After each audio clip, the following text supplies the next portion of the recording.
Originally, I'm from Japan. Then when I was in Japan, I trained myself as a packaging designer. Then in 1998, I came to England and I studied jewelry making and design at Kent Institute of Art and Design.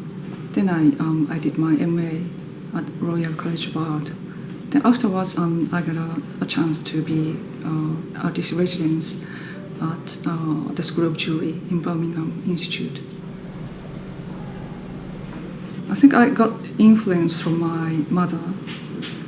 She was a housewife, but she really enjoyed creative activities such as painting and wood carvings, as well as knitting, sewing, and cooking. So having her influence, I've been loving making things since I was little.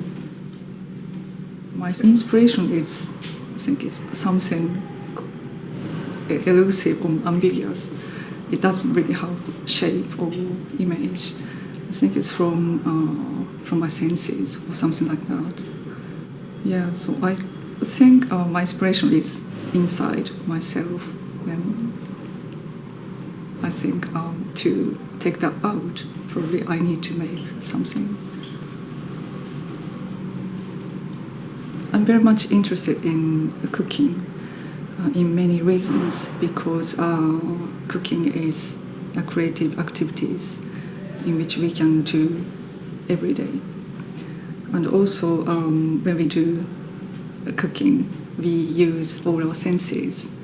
Then I think it's a really good practice to integrate different materials in one. I started jewelry making having interest in using metal, but the more I developed my practice, the more I started to use more flexible and soft material. Actually, it was 6 years ago that I had encountered this wrapping way of working with a fine elastic knitting when I was a student at RCA. In the first 2 years, I spent time to look for the way I could finalize this idea in a form of jewelry by exploring techniques and materials. Even though I have been using one particular material, there are so many possibilities to explore in the relationship between the inside and outside materials, especially in color and form.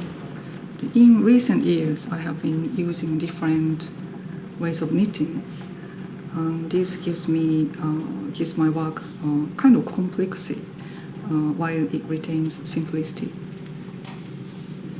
I'm still interested in using metal, but I think it's a bit hard as a material for me. Then I just naturally moved to other material, which is more flexible and fragile and delicate.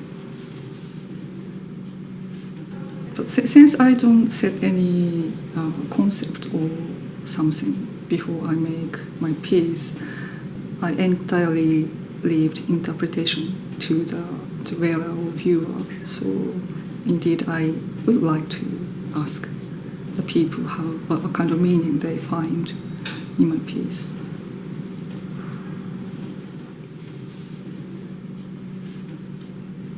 In store for the future of jewelry making, I think there will be more and more new and unfamiliar materials and techniques to be used for making jewelry, at the same time retaining traditional techniques and materials. The purpose of my work is communication with others through 3D language. Also, if I consider the influence by Japanese culture, I think my work has a purpose to inherit its cultural value in a contemporary way.